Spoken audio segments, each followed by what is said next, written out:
What happened to you?" I covered in blood my high school freshman daughter, Becky, who was supposed to have gone to my husband's family home with him, returned home bleeding from her forehead.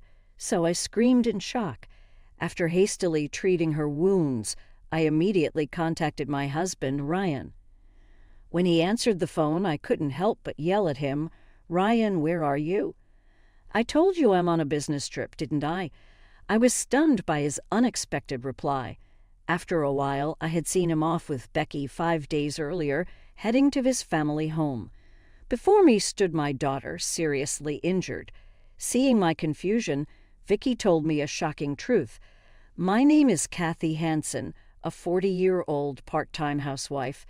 My husband Ryan, the same age as me, is a salesman who visits various schools to sell high school teaching materials. He always says trust is important. It looks so cool being diligent and proper." Mickey became a high school freshman this spring. Once a clingy child who couldn't leave my side, she's now so responsible that she cooks dinner while waiting for me to return from my part-time job. Life was peaceful with my husband and daughter, but 5 years ago my mother became bedridden due to an internal illness. Since then, I've been busy juggling caregiving and my part-time job. I couldn't even manage to visit my in-laws, only greeting them during the Christmas holidays. During such times, Ryan was safe, jokingly saying, "Don't overdo it. Aren't you lucky to have an understanding husband?" He would go to visit his family home alone, laughing. I felt terrible but grateful as I was overwhelmed with caring for my mother. 3 years ago, however, my mother-in-law passed away suddenly in an accident. My father-in-law, who was very close to her, became deeply depressed, and Ryan's visits to his family home became more frequent. Moreover, Ryan said things like, "I want to take Dad on a trip to cheer him up, and I want to treat him to some delicious meal." With each visit, the expenses increased, $300, $500. But I couldn't complain about money, as I hadn't been able to visit my in-laws myself. One day, Ryan mentioned the cost of his next visit. "I need $11,000 for my next trip home." I doubted if such a large sum was really necessary for visiting back home, but he never explained the details of the expenses. It must be necessary. I should think of it as a way of showing how thankful I am to my father-in-law, I convinced myself. However, due to the sudden expense, I had no choice but to temporarily withdraw money from the savings account I had set aside for Becky's school fees. I'll have to skip going to the beauty salon for a while and make sure not to dip into Becky's money again. I began to save diligently, gradually returning money to Becky's account. As Becky's exams finally ended and things settled down, my father-in-law said, "I want to see my granddaughter again." "All right, I'll take Becky and Dad to eat seafood as a reward for their hard work." "Really?" "Yay." Seeing Becky's beaming smile, I stroked her head, saying, "Thank you for always being so patient." She never complained, even though she always had to endure and even helped with caring for my mother. I was filled with gratitude. Then, on the morning of their departure to visit my father-in-law, Becky said, "I'll buy some souvenirs and come back." I replied, "Have fun," and we were all smiling. Little did we know what was about to happen.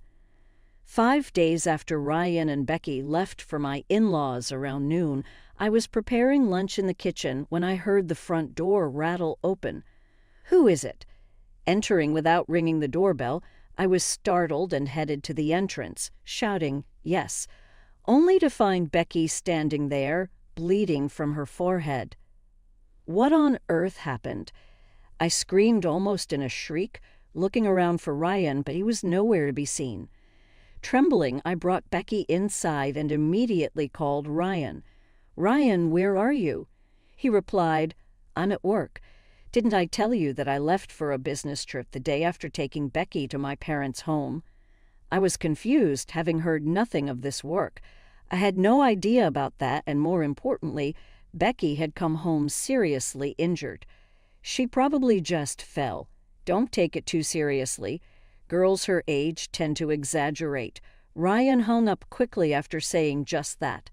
I couldn't possibly accept such a nonsensical story. While attending to Becky, I asked her, "Why are you injured, and did Dad leave for work?" Vicky, her face pale, kept her trembling lips sealed for a while. But then she whispered, "Dad, he pushed me." Shocked, I gently rubbed Becky's back as I listened to her story. An unbelievable truth was exposed. Ryan had been keeping secrets from us, and he had injured Becky when she discovered them. And that's not all. He threatened her while she was bleeding, saying, "If you tell anyone about this, next time it won't just be an injury." Vicky had managed to escape from my in-laws' house when Ryan hesitated as my father-in-law returned back home. Fortunately, she had some money with her and was able to take the bus back home. But how anxious she must have been, hiding her injury all the way here. I will never forgive anyone who hurts my sweet Becky, angry not only at Ryan for abusing Becky, but also at the secrets he had kept. I vowed for revenge after hearing everything from Becky. I was about to call my father-in-law when I was shocked to see numerous missed calls from him on my phone. "Oh, I'm sorry, I didn't notice the phone while I was cooking." "No, it's fine. More importantly, I heard Becky had to rush back due to some urgent matter. Did she arrive safely at your place? That's what I've been worried about, and why I called so many times." Hearing my father-in-law's words left me speechless. My husband Ryan had fabricated such a lie to cover up the fact that our daughter, who he had injured, had fled back to our home. I then spilled everything to my father-in-law, who was oblivious to it all. "Becky is fine. I'm taking her to the hospital. But I can't forgive Ryan. Can you keep him at your house a bit longer? I want to give him a piece of my mind." My father-in-law immediately agreed, promising his cooperation. He said he would cunningly persuade Ryan to stay at their home for a while longer. In the meantime, I ran around making preparations for a confrontation with my husband. 5 days later, after completing the investigation into Ryan's secrets, I was on my way to my in-laws' house. Just as I was about to ring the doorbell, I saw Becky running up to me, out of breath. "Mom, wait for me. Didn't I tell you to wait at home?" I can't just sit around. I have to confront him about what he did to me. I had planned to go into my in-laws' house alone, not wanting Becky to witness the argument between my husband and me. But it seemed Becky didn't want to just stay put. "I think I have a right to speak up too," Becky said. Unyielding reluctantly, I accepted her anger and decided to fight this together. We were greeted by my father-in-law, who was already aware of the plan. Entering the living room, we found Ryan, who appeared to have just woken up, lounging in his pajamas and watching TV. "Oh, weren't you supposed to be on a business trip?" Ryan, startled by my sudden voice, jumped up. He started making lame excuses about how he was supposed to go, but then didn't need to. "Well, that doesn't matter now. What I want to know about is Vicky's injury." "Oh, that clumsy her. Seems like she fell down the stairs and hit her forehead." I was about to yell at my husband for feigning ignorance, but my father-in-law spoke first. "Enough. I know that Becky's injury is your fault." Becky also chimed in, "Yeah, that's right," and I glared at Ryan, cornered. Ryan started to look nervous, but then suddenly seemed to have an idea and argued back. "As if you have the right to talk. You never visited my parents, but I was the one taking care of them." Ryan, smug and grinning, thought I wouldn't be able to say anything. Indeed, I had kept quiet before, thinking he was right. But after hearing Becky's story, I knew Ryan's words were full of lies. "Oh, really? Leaving all the housework to your daughter and not spending time with your father is called taking care of the family. Yeah, ever since you brought me here, you've been lazing around at home." "Shut up. This is just a one-time thing. Usually, I'm the one working hard." Watching Ryan boast, I pulled out my father-in-law's account of household expenses that I had previously obtained. It detailed not only the money in and out, but also how Ryan spent his time at his parents' house. Let me tell you what's written here. June 10th gave Ryan $200 for transportation. He lazed around all day as usual, went out at night, and returned in the morning. Food expenses increased because of Ryan's presence. I calmly read out the details. According to this, every time Ryan visited, he lied about me not giving him transportation money and received cash from his father. Taking advantage of my absence, Ryan had painted me as a stingy, evil wife to gain sympathy from his father. How can you not be ashamed of mooching off your parents at your age and getting all sorts of help too? I felt sorry for him, thinking he didn't have any money, and tried to help out. All that was a lie too. Cornered by our accusations, Ryan fell silent, at a loss for words. What have you been using all that money for? I wonder, well, no need to say anything. You're probably just thinking of another pathetic lie. Ignoring Ryan's mumbling, I presented a photo in front of him. You needed so much money because you were splurging at places like this, right? How do you know about this place? The photo showed Ryan entering a gentleman's club. Surprised that I knew about it, the color drained from his face. The secret that Becky had discovered while Ryan was visiting his parents was this. She thought Ryan was diligently caring for his father, but he was actually going out at night and returning in the morning. Suspicious, she secretly investigated and installed an app on his phone to track his location. After he left, she checked his whereabouts on a computer, always finding him at the same place. Researching online, Becky found out it was a gentleman's club. Shocked, she was about to call me when Ryan returned home. He found her researching the location and the club on the computer, and in a fit of rage pushed her.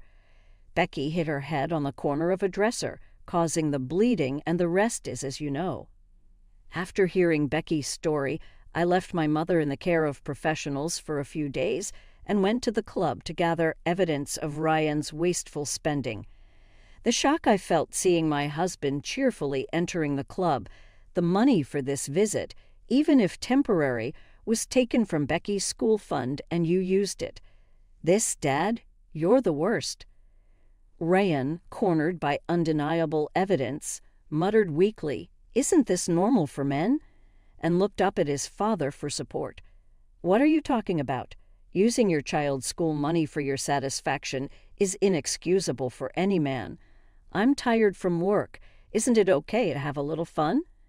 Vicky sighed in exasperation at Ryan's stubbornness. "Mom, do you know what kind of place that is?" "Huh? Oh no, I just took the photo and left immediately."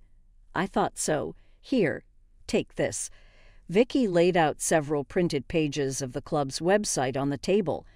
Looking over them with my father-in-law, we saw that the outfits worn by the girls at the club were school uniforms.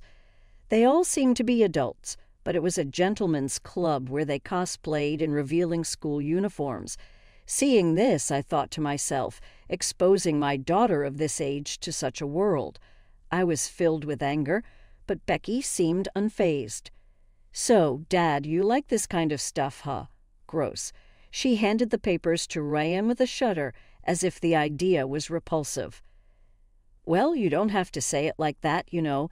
If your clients at the schools found out about your love for girls with uniforms, it could be a big problem, right? I doubt your company, which sells educational materials to schools, would want to keep an employee with such hobbies." I said this with an icy stare, and Ryan turned pale. I quickly grabbed Ryan's schedule book, which was left in his business bag, and found it easily. "Looking at this now, I know all the schools you've been visiting. Maybe I should inform your clients about your wonderful hobby. Please spare me that. I'm sorry I went too far. I'll change my ways from now on." Realizing he couldn't escape, Ryan started trembling and knelt down. He apologized profusely, but years of frequenting those clubs and wasting money, not to mention injuring our daughter, were not forgivable. "Who would believe a liar like you?" "Dad, I've consulted with a lawyer and I'm ready to proceed with a divorce. I'll make sure you pay back all the money you squandered on your indulgences, plus compensation. This is the end for us." But Ryan tried to cling to Becky, but she dodged him, saying, "You, gross," and eventually he broke down crying. We glared at him coldly, seeing how pathetic he was. Soon after the divorce was finalized, and I demanded from Ryan the $115,000 he had squandered and $30,000 in compensation, word of his club visits leaked to his company. Ryan was fired, even his father cut ties with him, and now he lives alone in a rundown house, barely making ends meet with day-to-day jobs. Unable to afford the compensation payments, he ended up borrowing money from shady lenders and now lives in fear of debt collectors. Meanwhile, I have found more time to myself after the divorce. With Becky's help, my mother's health improved significantly, and she no longer needs care.